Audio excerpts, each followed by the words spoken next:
The room was dark, cold metal walls, no windows, only the soft hum of alien machines.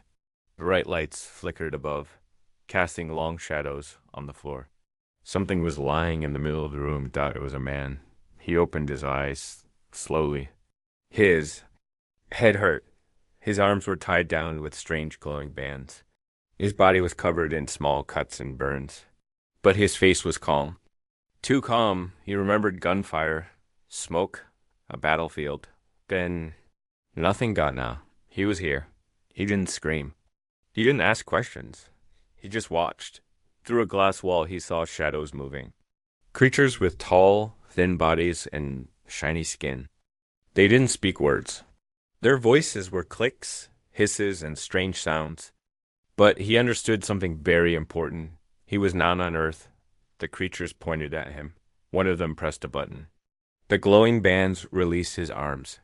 He sat up slowly. The creature spoke again. This one is different. He is calm, not like the others. Let us begin the test. They didn't know he could hear them.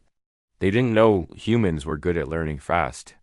And they didn't know who they had captured. They brought him food. Strange cubes on a silver tray. He didn't eat. He only stared at the guard. The guard didn't look back. It dropped the tray and left. He waited 10 minutes. Then picked up the spoon. It was metal, sharp on one edge. He hid it inside his shirt. He didn't smile. But inside he was ready. Hours passed. Lights. Again. 2 creatures came in. They scanned his head, poked his skin, looked confused. No fear signals. No panic. He is ... steady. Try the memory probe. A small device was placed near his head. It glowed. Then suddenly it shut off. The lights in the room dimmed. A buzzing sound filled the air. The creatures jumped back. He broke the probe. No, impossible. This is level 9 tech. But the soldier said nothing. His eyes slowly turned to one of them. The creature froze. It felt ...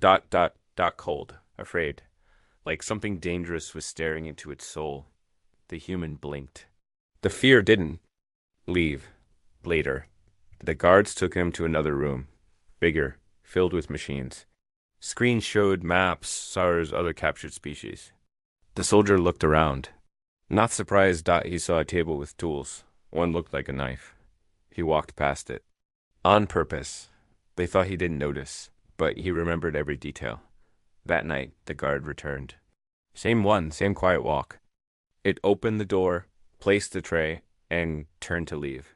But something moved ... fast, ... too fast. The guard turned. The human was standing, no longer lying down. The tray was on the floor. The guard stepped back, but it was too late. The soldier was gone. Only the tray remained ... in a control room. Alarms rang. Guards ran down the halls. Lights flashed red. He escaped? No signs on the cameras. Seal all exits. He must still be inside. But deep in the vents, the soldier moved like a shadow. Silent, controlled. Every breath was measured. Every sound avoided. He was trained for this. He wasn't lost. He was hunting ... in one dark hallway. A guard stopped walking. It heard something behind it. It turned slowly ... nothing ... It turned back. A hand grabbed its neck ... no noise. No fight. Just silence. The guard was gone ... in the command center. Panic spread. This species, he is not like the others. We must call the upper command. He is a threat. The leader of the ship looked at the screen. It showed an empty cell. The tray. The glowing bands cut. He's not a test subject, the leader said. He's a weapon. Back in the dark halls, the soldier found a control panel. He studied the buttons. Symbols, colors. He pressed one. A map of the ship appeared. He found the engine room ... He found the armory. He found the others ... other humans. He stared at the screen for a long time. Then he whispered to himself, I'm not alone. Asterisk. The ship was quiet. Too quiet ... far away from. The control room, deep in the lower levels, something moved through the shadows. Fast. Silent. Focused ... The human soldier didn't run. He walked like he knew the ship better than the aliens who built it. Every corner, every vent, every noise, he listened. He learned. In just a few hours, he had mapped half the ship in his head. Back in the command center, panic had turned into fear. The leader of the ship stood, arms shaking. Reports were coming in, guards were missing, cameras were shutting down one by one. No blood. No bodies. Just ... gone. One of the alien officers turned slowly. This is not natural, it said. He should be confused. Weak, he was just taken from a battlefield. How is he doing this? Another voice answered, this time from behind them. He's not surviving. He's hunting. At that moment, all the lights on the ship blinked. Once. Just once. But it was enough. Everyone froze, because that wasn't a system error. That was a message. He was inside the mainframe. The soldier had found the ship's control system. And he was learning how to use it. Somewhere in a dark hallway. The soldier crouched beside an access panel. He held a stolen device in one hand, something that looked like a scanner. But now he had changed it, modified it using parts from other machines. The screen on the device flashed symbols he had already figured out. He found the door to the engine room. He didn't enter it yet. Instead, he whispered something under his breath. I'll come back for this. Then he walked away, vanishing. Into another corridor like a shadow, he passed two guards speaking in low tones. They were nervous, scared. One of them looked behind suddenly. Nothing there. The other one laughed. You're jumping at nothing. He's just one creature. But the first guard wasn't listening anymore. He felt something cold on his back. Last thing he saw was a hand reaching from the dark. The camera nearby went black. Back at the command center, red lights lit up the room. A warning screen popped up. Sector 9 offline. Life signs, 0. The alien leader screamed. Seal the lower levels. Lock everything down. Do not let him reach the others. But it was already too late. The soldier was already in Sector 10. And he wasn't alone. Behind a broken wall panel, he had found something. A room filled with glass pods. Inside each one was a figure. Sleeping. Breathing. Humans. Some were soldiers. Some were not. One looked like a doctor. One was just a boy. The soldier stared at them for a long time. Then he touched the glass. They were alive, but something was wrong. Their pulses were slow. Like they were trapped in a dream. Machines hummed above their heads, keeping them quiet, contained, frozen. He looked at the control board beside the pods. Buttons, lights, all alien. Language. But he didn't need to read it. He only needed one button. Power off. He raised his hand. Then stopped. He heard something. Footsteps. Not loud. Not rushing. Slow. Confident. The door behind him slid open. An alien stood there. Not like the others. Bigger. Stronger. Armor thicker. Its eyes glowed faint red. It held no weapon, but it didn't need one. It spoke clearly. You are different from the others, but you will not win. The soldier didn't answer. The alien stepped forward. We studied many species, broke them, crushed their minds, but you are just a soldier. Alone? You think you can stop us?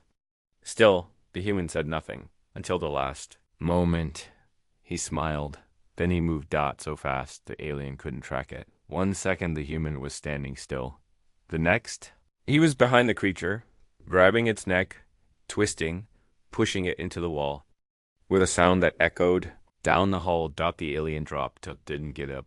The soldier didn't look back. He turned to the control board again and pressed the button. The lights on the pods began to blink. The machines around them started to spark, and slowly ... The glass began to open, one by one. The others began to wake up. Eyes open. Confused. Scared. But then they saw him, and they understood. They were not alone. He had come for them. And now it was their turn. He gave them no speech, no orders. Just handed one of them a tool, a metal rod sharp on one end. The message was clear. Fight. Far above them. The ship's command crew watched in horror as new life signs lit up the screen. Not one, not 2.10.20.30 humans awake, and one of them was already overriding the ship's security. Where did he learn our systems? One alien shouted. He didn't, the leader whispered, voice shaking. He's just making it up as he goes, and he's winning. The screen flickered again. A new camera feed came online that it showed the soldier, now surrounded by the freed humans. He looked directly into the camera. Then, for the first time, he spoke. Send me home. The feed cut to black. The ship was no longer theirs. They were moving now, not fast, but with purpose. Down the lower halls of the ship, the group of freed humans followed the soldier. No one asked questions. No one needed to. He walked like a ghost through a burning house, quiet but unstoppable. Behind him, 29 others carried tools, broken pipes, sharp metal rods, anything they could use as weapons. Most were not soldiers, but they were angry. They had seen things in their sleep-dreams, but not dreams, memories forced into their heads by the ship's machines. Pain, images, experiments, screams. They remembered it all, and now they were awake. Soldier stopped in front of a sealed door. He held up a stolen control device. One of the humans behind him asked, "Can you open it?" He didn't answer. He just smiled. The door slid open with a sharp hiss. Inside was the armory. Rows of strange weapons, armor, shields. The group stepped in, looking around with wide eyes. Alien tech, glowing and unfamiliar.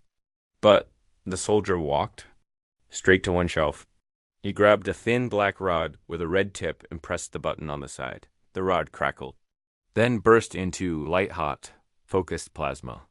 He nodded. The humans behind him didn't cheer. They just got to work. Up above, the command room was no longer calm. The alien crew had gone from nervous to terrified. He has weapons now, one said. He has people, another whispered. They'll try to reach the power core. They'll destroy the ship. No, the leader said. He's smarter than that. He won't destroy it. He wants to control it. But why? The leader paused. Then its voice turned cold. He's not escaping. He's sending a message. Meanwhile, in the lower halls, the humans were already fighting. The first wave of guards came around the corner, weapons raised. They expected chaos, screaming, panic. They didn't get it. They were met with cold silence and precise violence. The soldier moved first, slicing through the front line with speed and power no one expected. Behind him, two others attacked from the side, using stolen alien shields like battering rams. One guard tried to run. He didn't make it 2 steps. Another tried to speak. To beg, it didn't work. There was no mercy now. The ship's walls shook from the sound of the fight. But by the time it was over, only the humans stood, breathing hard. Alive. Ready. In the middle of it all. A young man, no older than 20, looked at the soldier and said, "You planned this?" The soldier finally spoke again. "No. Then how?" "I just didn't stop." That was the difference. The aliens thought humans needed a plan. They didn't. They needed a reason. And no. Every person on that ship had one. Revenge. Freedom. Or something simpler. To go home. The next target was the communications deck. It was guarded by 2 heavy drones machines with thick armor, glowing blue eyes, and guns mounted on their arms.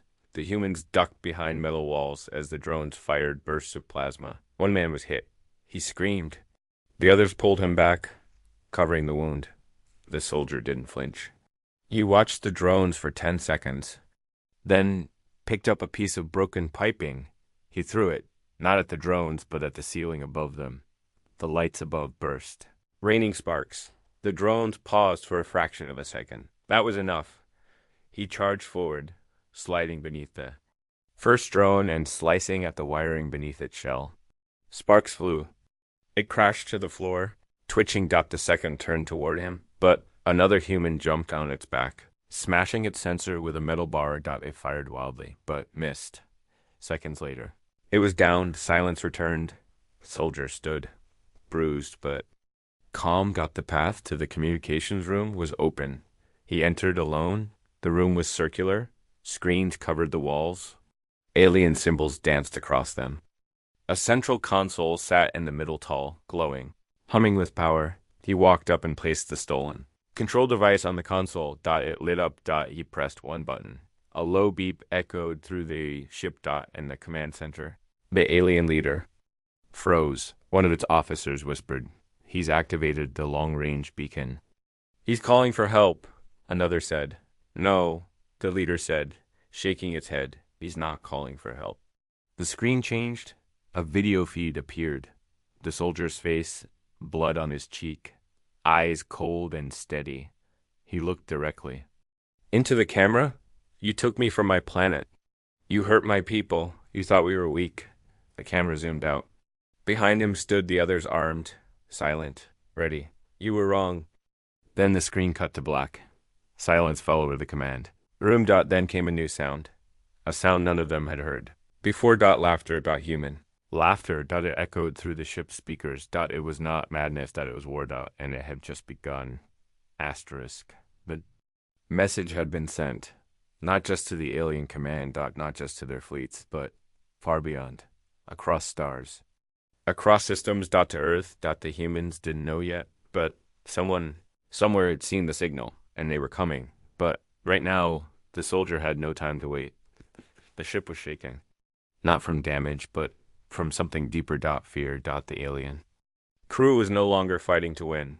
They were fighting to survive. Guards doubled up at every corridor. Weapons were drawn. Drones buzzed through the air like angry hornets. The alien leader had given one order, and this: no more prisoners. No more mistakes.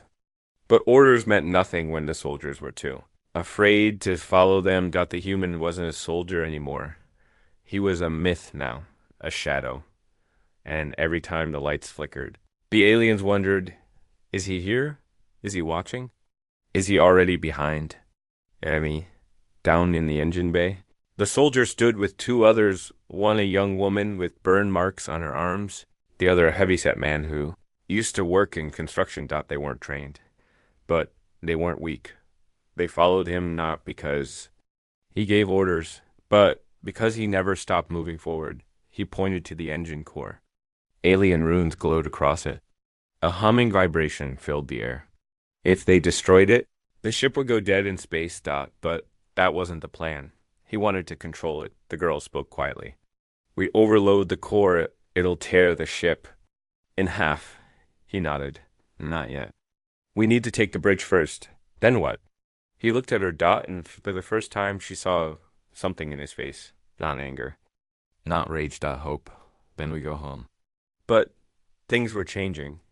Up in orbit, two smaller alien ships arrived near the mother vessel. Reinforcements. Faster. Newer.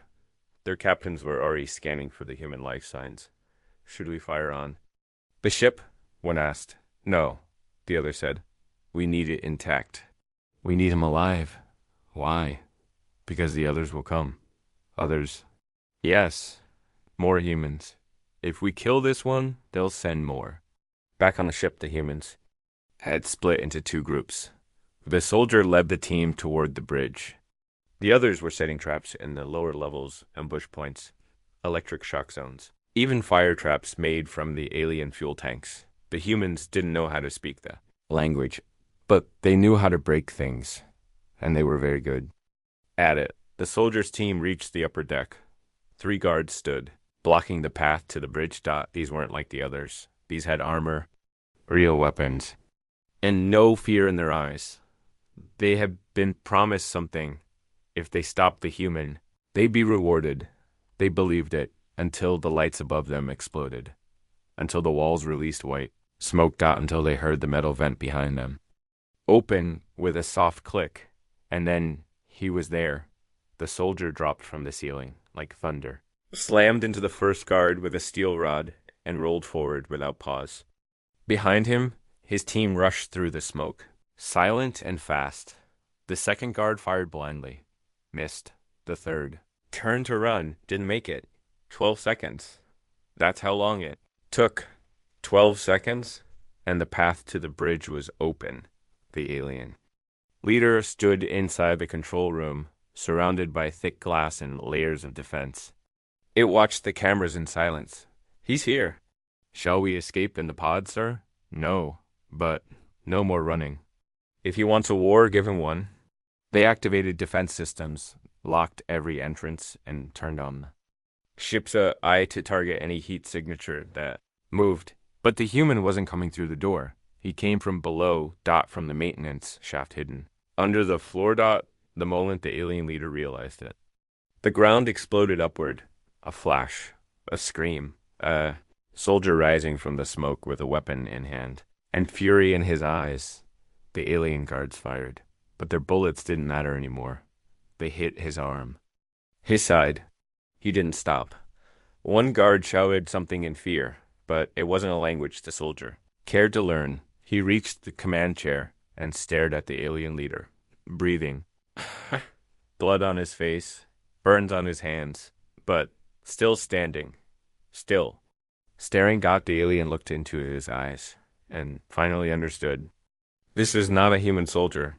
This is a storm, and then everything went quiet.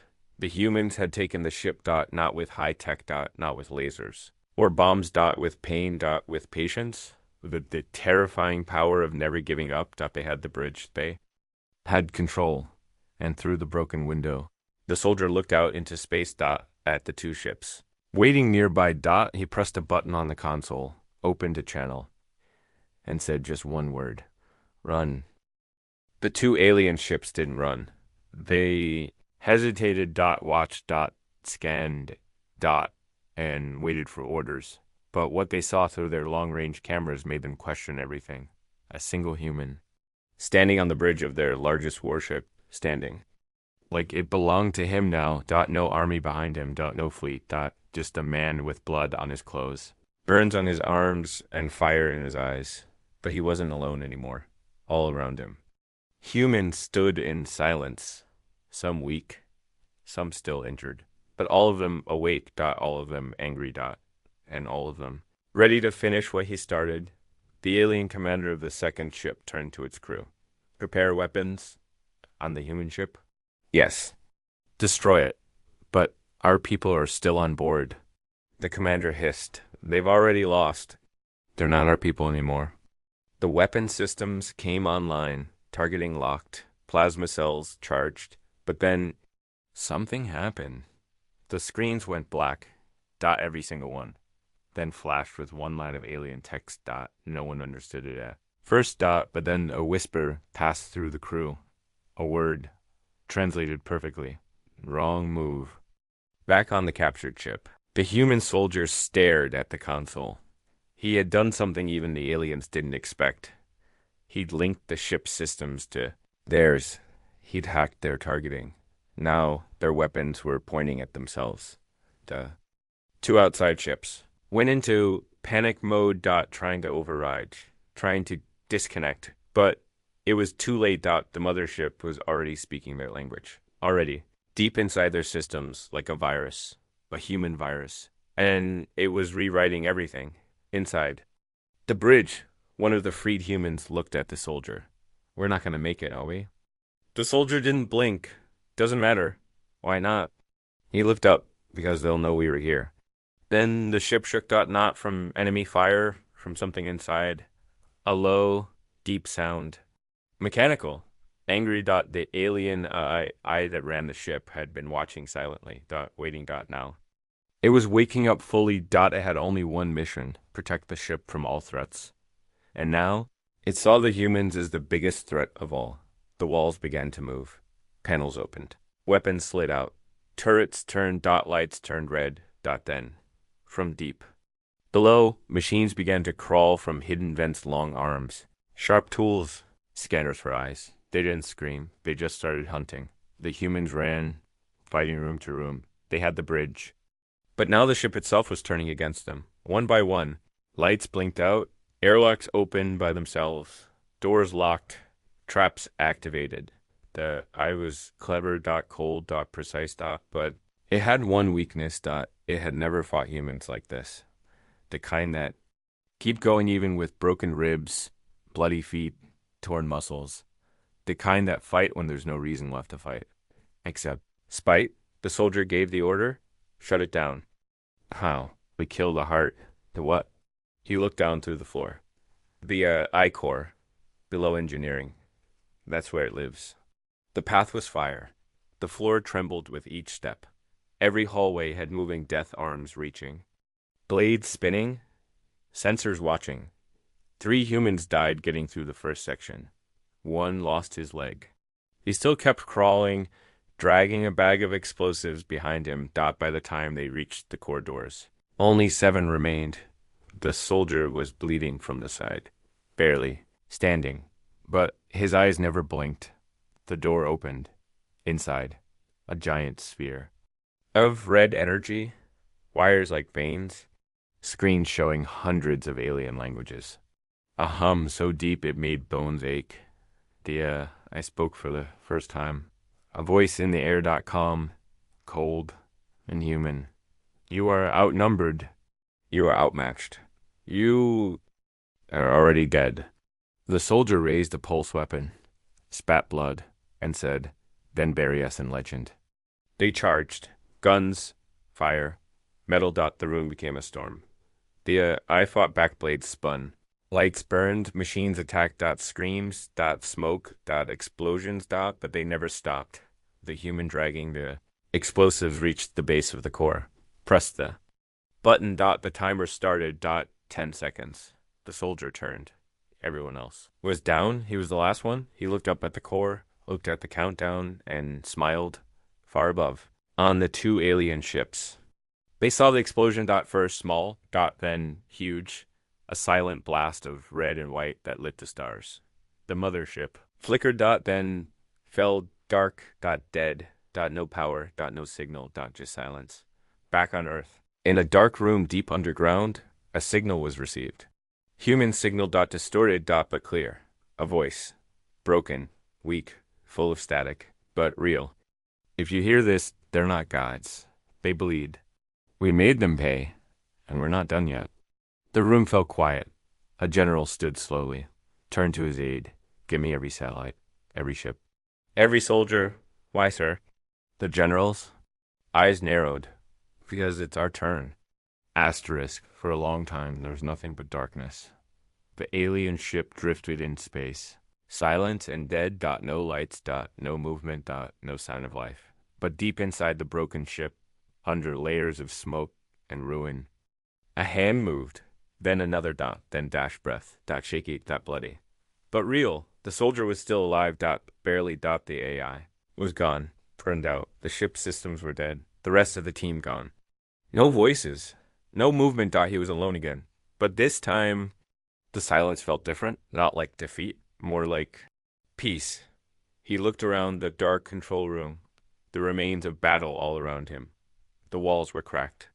Sparks flickered in the air like falling stars, but he was still breathing, and as long as he breathed. The story wasn't over. Far away. Earth had changed. The signal from the soldier had reached more than the military. It had spread across the internet, across networks, across minds. People everywhere had heard the message. They took us. They bled us. We bled them back. News anchors tried to explain it. Scientists tried to decode it, but soldiers, they didn't wait. They prepared. New ships were activated. Weapons tested. A fleet was built in silence. No big announcements. No flags. Just quiet, cold focus. Because Earth had learned something terrifying and beautiful. They were not alone, and neither was their enemy. Back in deep space, something else moved. The 2 alien escort ships that had watched the destruction of the mothership, they had stayed quiet, too scared to fight, too unsure to run. But now they made a decision. Not to help, not to attack, but to report. They turned and jumped to warp, headed to the alien empire's core worlds. To deliver a warning about the human, the one they couldn't stop, the one who turned their ship into a graveyard, the one who didn't die. On the ruined ship, the soldier moved again. He dragged himself through half-collapsed corridors, through fire-scorched walls, past bodies, alien and human. No sound. No light. Just the cold steel of the ship's bones. Until he reached it. A small, unused escape pod. Still, working dot still powered. He didn't cheer. He didn't smile. He just climbed in dot, set the coordinates, and launched. The pod drifted silently toward the nearest star system. Dot no weapons. Dot no shields. Dot just one broken man inside. But he carried something more dangerous than any weapon: a memory, a story, and the spark of a war no one could stop now. Far away, in a palace carved into a black moon, the alien High Council gathered. 9 of the most powerful minds in the Empire. They had ruled for centuries, conquered hundreds of planets, and feared nothing until now. They had watched the footage. Every frame. A single soldier fighting through their most advanced ship, crippling their AI, escaping death again and again. And finally, standing in the smoke. Looking into the camera. And speaking just one word: run. The council was silent. Then one asked, "Is it true?" "One human did all this," the admiral replied. "He had help, but yes, one led them." "Is he dead?" "No." "Then we have a problem." The room darkened. A warning alert blinked on their screens. A fleet. Human ships heading their way, faster than expected. Armed, quiet, coming not to negotiate. But to finish what he started. Back in space, the pod floated quietly. Inside, the soldier closed his eyes, not to rest, but to remember. He saw their faces, the ones who followed him, the ones who didn't make it, and he promised them something. Right there, in the dark, they will never forget us. They thought we were weak. They thought we'd break. But we are still coming, and we are not done yet. In the distance, Earth's fleet crossed the stars. Fast. Silent. Deadly. Not. Just to rescue. Not just to fight, but to send a message back to the stars. You started this. We'll finish it. The human fleet didn't arrive with sound. There was no music. No flashing lights. No speeches. They came through space like a rising storm, dark, cold, and ready. Dozens of ships. Different sizes. Different shapes. Some new. Some old. All armed. And all focused on one thing: revenge. The alien empire had seen many wars, but they had never faced this. An enemy that learned. An enemy that adapted. An enemy that remembers. Inside the lead ship, the soldier stood once again. He was clean. Now, wounds closed, armor repaired, but his eyes still burned the same. Beside him stood others. The girl with burn scars, the man with one leg. A new crew, a new mission, but the same promise. We don't stop until they know what it feels like. The fleet jumped into enemy space, right into the heart of the Empire. No. Warning. No mercy. The alien homeworld was ready. Thousands of defense. Drones. Planetary shields. Massive space cannons. And the High Council watching from their throne room, staring. At the sky with growing fear, a voice spoke from the planet's command tower. Humans incoming. Prepare to fire. Wait, something's wrong. They're not slowing down. What? Why aren't they? Then it happened. The human ships didn't spread out. They didn't play it safe. They dived straight into the fire, taking. It stopped burning. Exploding. But never stopping. One ship smashed through a defense ring. Another cut a line. Through a drone swarm, and then his ship came in. The soldiers. He didn't fire missiles. He didn't speak. He just opened the landing. Bay doors and jumped. He fell through the sky like a meteor. No parachute. No shield. Just a drop pod built for one thing. Or he hit the ground with a crash that shattered. Concrete. Alien soldiers ran toward the impact site. Guns ready. Orders shouted. And then silence. He stepped out of the smoke. One man, covered in dust and ash, holding nothing but a weapon in one hand and rage in the other. They fired. He moved faster. One by one. They fell, not because of his weapon, but because of his will. The city burned. Alien civilians fled. Soldiers screamed for backup. The Empire had always believed humans were soft. Weak. Too emotional. Too divided. But that was before they took the wrong man. Before they turned a soldier into a symbol. He reached the tower, the center of it all. Guards stood waiting. They didn't last 5 seconds. Inside, The High Council stood face to face with him. No armor, now no soldiers. Just one man. Staring at the leaders of 1,000 planets. They begged. They offered surrender. Riches. Trees. He looked at them.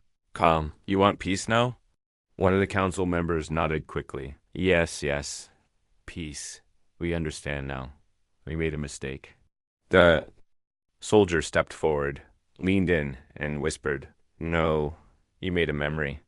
Then he placed a device on the floor. Small, round, glowing. They didn't recognize it, but they understood. One thing. Time was up.